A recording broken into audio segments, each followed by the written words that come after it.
Nosso convidado de hoje é ator, criador e animador de bonecos, já trabalhou como bonequeiro nas principais produções infantis da TV brasileira, como Xuxa, Os Trapalhões, Bia Bedran e Daniel Azulay. Também confecciona grandes alegorias para as principais escolas de samba do Carnaval Carioca.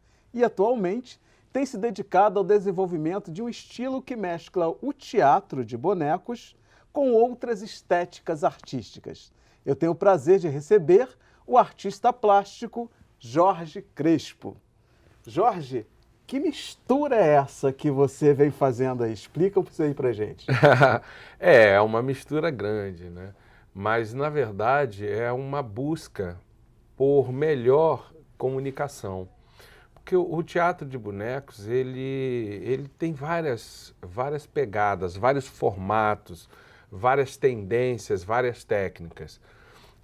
As técnicas seriam marionete, isso, fantoche, marionete, seria o vara, o marote. De vara com esse marote eu não sei.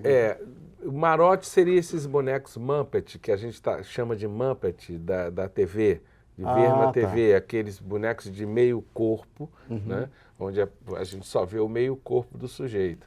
Então esses são os Muppets que ao vivo são os marotes, porque são manipulados de forma mais ágil, né? Eles têm mais movimentos e andam pelo cenário. Já na TV eles já ficam um pouco mais parados, né? Então a mescla é misturar com vídeo, com outras linguagens musicais, misturar as linguagens, porque o teatro de bonecos ele se enriquece exatamente da diversidade de linguagem, né? Isso é resultado de uma pesquisa? Isso já é uma tendência? Como é que você chegou a essa mistura, a ideia de fazer o teu trabalho dessa forma? Bom, eu comecei a fazer teatro de bonecos com um grupo tradicional, que era o Grupo Carreta. Então eles tinham a linguagem do teatro de bonecos, né, que era várias técnicas. Eu tive a sorte de entrar num grupo que também não ficava fixo a uma só técnica, eram várias técnicas que se utilizava, máscaras, canto, dança, representação, romper o palco, mostrar o manipulador manipulando. Isso já mexeu com a minha cabeça. Depois foi o convite da Maria Helena Kinner para desenvolver o projeto na TV educativa, que chamava-se Era Uma Vez, contação de histórias com bonecos. Então aí foi um prato cheio, porque cada autor que eu lia, eu via um formato, via uma técnica e foi tudo inventado. A gente começou a inventar bonecos de algodão, bonecos de arame fazendo a massa do boneco e não fazendo só a manipulação. Algodão e por aí foi. Frutas, legumes. Sério? Frutas, legumes? Tudo isso foi utilizado. Então a gente teve 2 anos de um programa bem premiado, que foi o Era Uma Vez, na TV educativa e nessa área, né, da televisão educativa. E eu pude desenvolver, né, vários estudos. Tinha um ateliê que a TV oferecia, e tinha um ateliê na minha casa. Então eu trabalhava num horário fixo na TV e em casa eu viajava, né? Era esse o barato. Agora, deixa eu te mostrar aqui um vídeo para a gente continuar o nosso papo. Que lindo.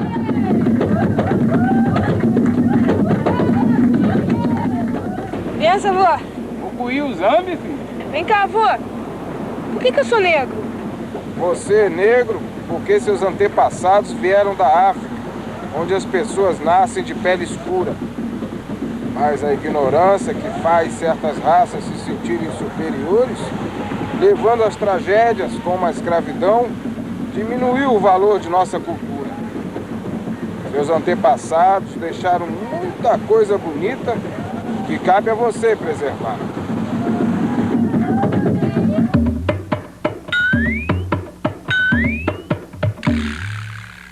Ministério da Cultura, centenário da abolição da escravatura. Esse é um momento histórico, né? Você participou desse momento. Agora, o boneco é um personagem que pode dizer muita coisa. E esse vídeo que a gente acabou de ver, ele está dizendo muita coisa. Muita coisa em um né? minuto. É, exatamente, muita coisa. Lindo isso, lindo. E posso falar sobre esse boneco Claro. rapidamente? Esse boneco, quando eu recebi o convite, foi o Filó que me convidou, Jorge, vamos fazer uma coisa assim, contar em umas pílulazinhas, em um minuto, você faz um boneco pra gente, tal, não sei o que, vamos brincar com isso aí. Eu fiquei muito animado com a ideia, porque o teatro de bonecos quase não tem entrada na comunidade afrodescendente. Então, durante muito tempo, eu fico assim, o meu trabalho vai para 1000 vertentes, mas eu não tenho... Não consegui esse diálogo, Não conseguia esse diálogo. Então, quando rolou essa proposta, eu falei, agora. Aí falei, não vou fazer esse boneco assim de cara, não. Vou sentar e fazer, vou procurar esse boneco na rua. Em frente à Igreja da Matriz, eu andando aqui pelo centro da cidade, eu vi um senhor assim, um senhor de idade, bem cabelo branquinho, as feições dele. Olha, eu fiquei seguindo esse senhor até ele ficar incomodado. Ele se incomodou, olhou para mim. Eu fiquei seguindo e pegando todos os traços dele que eu pude. Quando eu gravei isso aí em 88, a minha voz era jovem ainda. Eu não tinha essa pegada de fazer uma voz de velho. Eu sinto essa voz jovem. Eu olho para isso aí e eu sinto. Mas foi a forma de eu também me sentir incluído dentro de um projeto de valorização da nossa história, de quem nós somos, o que estamos fazendo aqui, enquanto cidadão. Que bacana, e enquanto negro, porque pude contribuir. Né? Logo depois veio o Black Charme, que foi um boneco que nós fizemos no Baile Charme também. Ou seja, então começaram os bonequinhos pretos surgirem. Surgirem, exatamente. Agora, o teu processo de criação do boneco vai por essa linha de você sair na rua pesquisando, olhando tipos e falando isso aqui? Quando você olha uma pessoa, acontece isso, você olhar uma pessoa na rua e fala assim, pô, isso dá um boneco. Eu vejo as pessoas muito assim, muito como bonecos. Eu vejo pelo comportamento, pelo arquétipo, por como ela está se colocando, o olhar, né, a postura, eu começo aí o desenho vem automaticamente na minha mente. E aí eu executo. Outros não, outros já são mais aquela coisa do artista plástico que quer comunicar e usa símbolos, a orelha é assim, o nariz é assado. Também tem essa vertente, né? Agora, como que artes plásticas chegou na sua vida? E por que você escolheu fazer boneco? Como é que tudo começou? Rapaz, é muito louco. Minha mãe era uma artesã de mão cheia. Artesã de todo tipo que você possa imaginar. Como as mulheres da época dela, ela era do lar.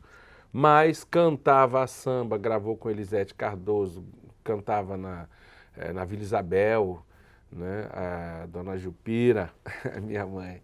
E ela realmente era uma pessoa assim, muito cheia de prendas, né? E gostava de estudar, fazia poesia e dava aula de artesanato para a comunidade pobre em Vila Isabel, né?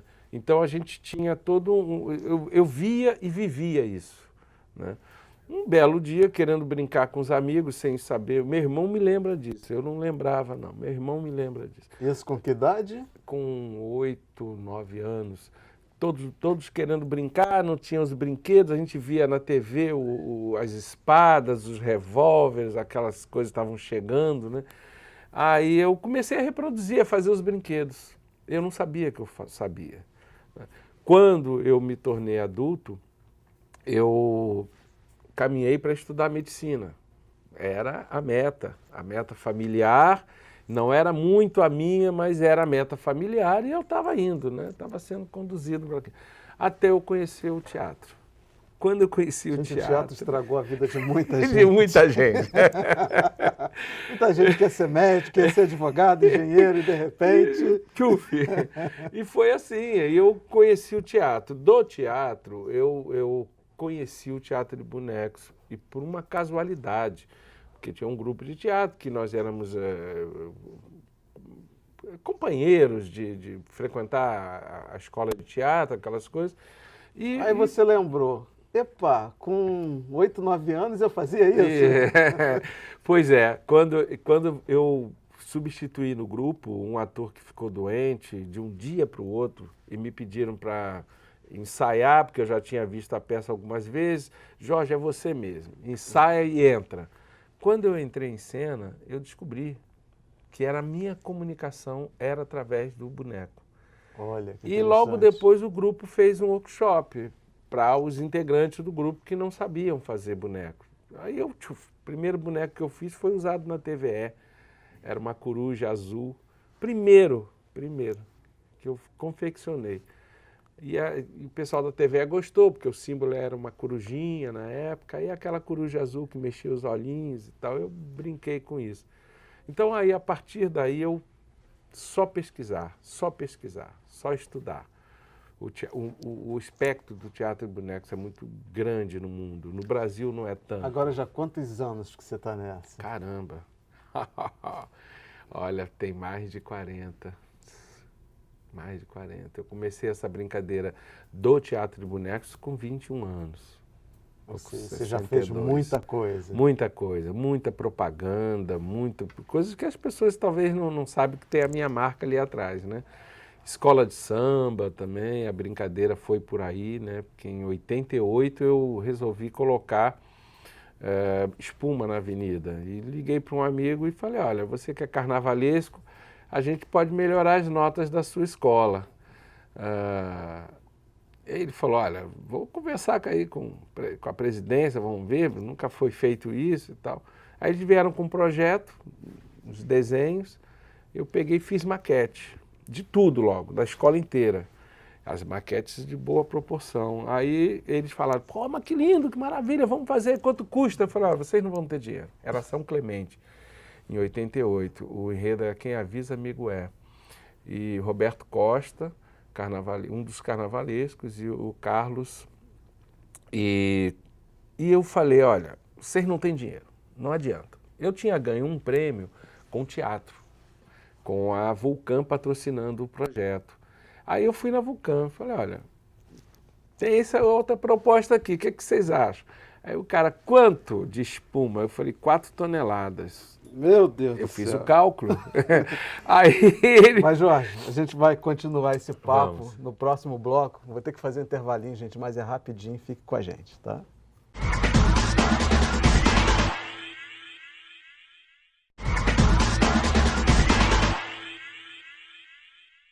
Hoje eu estou conversando com o artista plástico, criador e animador de bonecos, Jorge Crespo. Então, Jorge, no bloco anterior você estava me contando como que você chegou nas escolas de samba e aí falou da tonelada de espuma que tu conseguiu para fazer um desfile da São Clemente. São Clemente, 4 toneladas de espuma. Isso era impossível a escola comprar. Mas ainda tinha a cola e a tinta. Aí é que a escola entrou. Ela botou grana na cola e na tinta, que era muita coisa. 4 e aí toneladas. Você fez o quê? As alegorias? Fizemos as alegorias todas e eu praticamente não tinha assistente, que era uma técnica que eu estava inventando.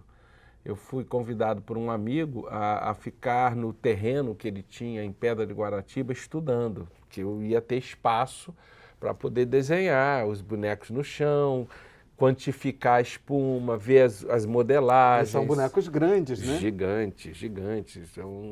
Um hambúrguer tinha 12 metros de diâmetro. Meu Deus Era do imenso. céu. Até para falar assim, as pessoas se assustam, mas era imenso. E era um trabalho gostoso de fazer.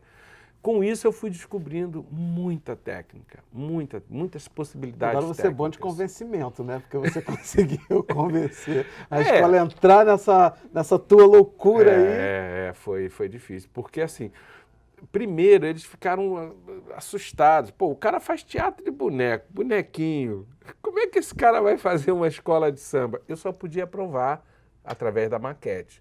E quando eu fiz as maquetes, eu fiz todas elas em escala proporcional, entendeu? O que ia entrar na avenida estava ali em escala, então não tinha erro.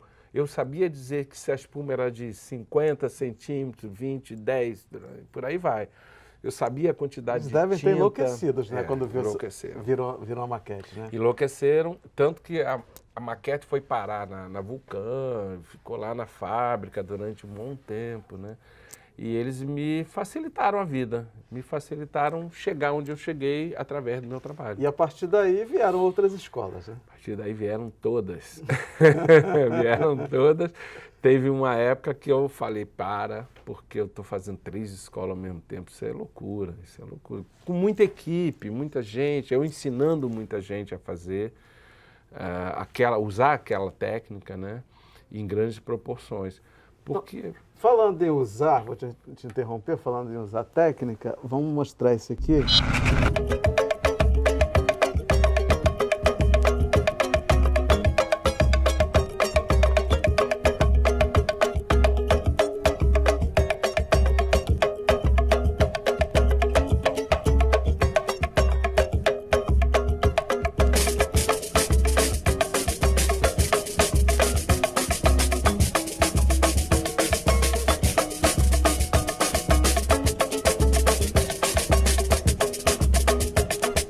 Quem fala é Jorge Crespo, trabalho com teatro de bonecos há alguns anos e também sou fundador do Bloco das Carmelitas, onde eu pude propiciar ao Carnaval Carioca essa divertida brincadeira da freirinha que pula o muro e vem brincar o Carnaval.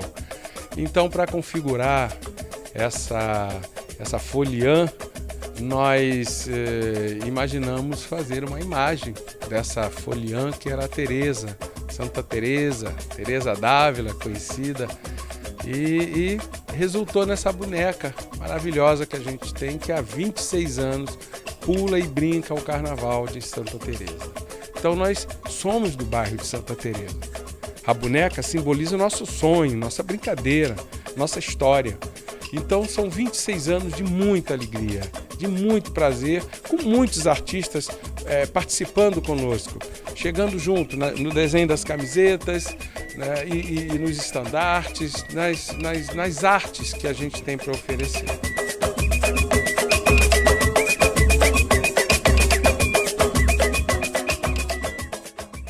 Então, não satisfeito só com as escolas, você foi para os blocos também, né?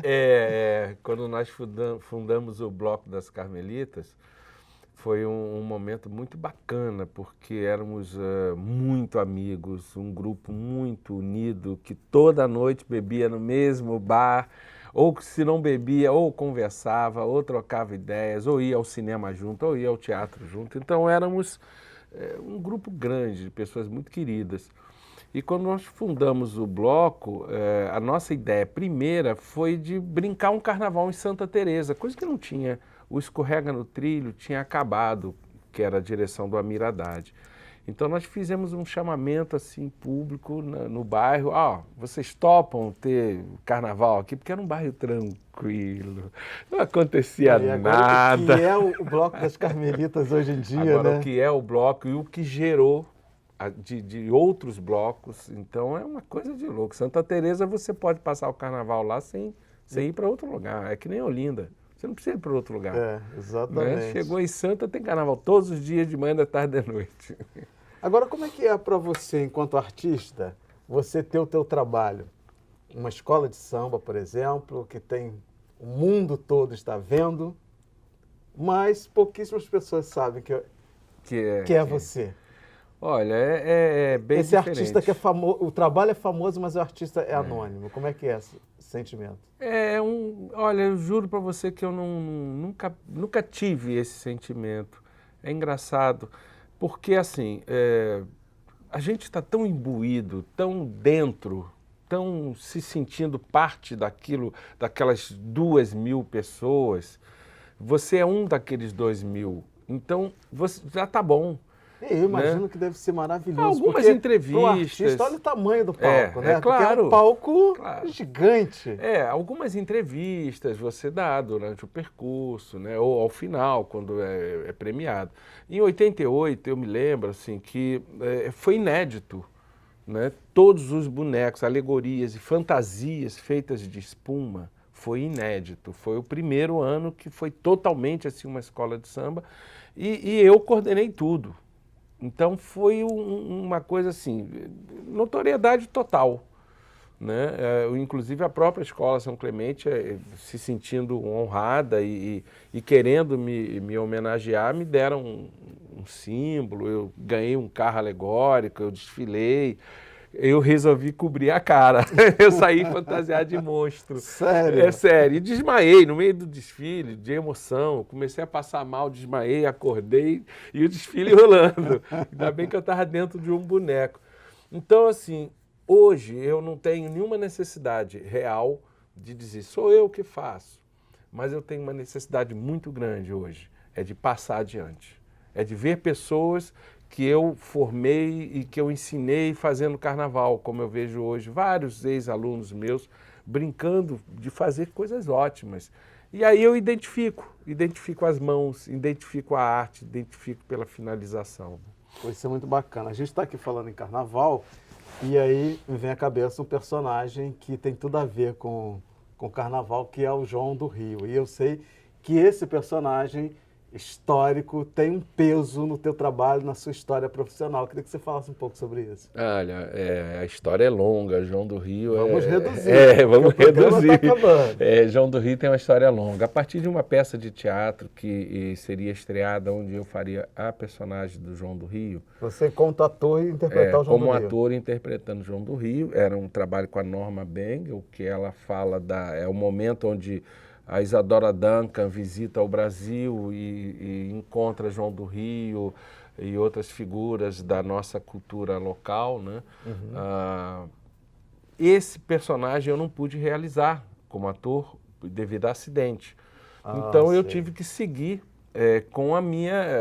transformei o meu limão... era uma grande oportunidade que você não pôde viver. Não pude viver, não pude estrear o trabalho. Né? Então eu me recolhi aos livros e emburaquei na pesquisa, no estudo. Quem é esse Paulo Barreto? Quem é esse João do Rio? Brilhante foi a minha investida, porque daí surgiram vídeos, histórias, montagens teatrais e prêmios com o boneco do Paulo Barreto, do João do Rio, que eu já caracterizado João do Rio, né? Não o Paulo Barreto, o João do Rio, que era personagem mesmo, uma personagem criada por ele que também. Ficou conhecido mesmo, faz parte da história. Faz parte da história. Então veio me trazendo Bienal do Livro. Nós lançamos o livro Histórias de Gente Alegre, estava lá. Eu com o boneco na Bienal, ganhamos um prêmio. Né? Acabei autografando um livro que eu nunca escrevi, mas o boneco era o João do Rio, né? Ganhei presentes, por conta dos livreiros, né? Das pessoas que conhecem a história. Eu ganhei um livro, o primeiro songbook da história, escrito por João do Rio, foi em Portugal. Esse livro, como eu não sou músico, não atuo na área de música e também não quero ter uma relíquia só na minha mão, eu passei para o cantor angolano Abel Duerê, que é muito meu irmão, e eu falei, olha, Abel, isso aí na sua mão tem mais utilidade que na minha. Cantigas de Cais do Porto, de Portugal. O João do Rio ficava sentado lá anotando as cifras, entendeu? Então é cifra e letra das músicas. Então, o João do Rio é um personagem intelectual, um acadêmico, mas um personagem também muito identificado com o mundo marginal. Qual a relação que isso tem a ver com o teu trabalho, com a tua vida? Tem alguma relação? Isso... Tem várias. Uma delas é dele anonimamente viver toda a história da cultura popular e oficialmente ser um acadêmico. Então ele conseguia transpor para a academia, em termos de literatura, tudo que ele vinha, tudo que ele via e tudo que ele vinha vivendo no meio do povo. Então, por exemplo, tem as religiões do Rio, que é onde ele cria toda uma ligação do sincretismo religioso, que a gente chama hoje de Ogum com São Jorge, né, e Santa Bárbara. Ele vai fazendo essas ligações porque ele subia o morro. Só que ele dizia que não era ele. E João do Rio era negro. Era né? negro. Vamos deixar isso claro, porque... Negro. Porque pinta-se muito João do Rio como um personagem branco, mas ele era o que a gente chama hoje de mulato, né? Um Era. mestiço. Ele né? seria um mulato não muito claro, porque ele se empoava na época, as pessoas tinham que ter uma outra aparência. Então ele buscava estar um pouco próximo dessa... Se embranquecia um pouquinho para ser aceito dentro do universo que ele circulava. Exatamente. Universo de classe média, o universo acadêmico. Acadêmico, ele foi para a academia com 33 anos de idade, se não me engano, a data. Entendeu? Então, um homem com muita capacidade. Né? No Real Gabinete Português de Leitura temos o andar inteiro dedicado ao João do Rio. As né? obras dele. Portugal tem Praça João do Rio, tem, enfim. Agora, ele entra nesse momento com a homenagem que a gente vai fazer com o trabalho dele, As Religiões e o Rio, com o desfile do Bloco das Carmelitas. Eu estou fazendo um boneco bonito do João do Rio para brincar com a gente.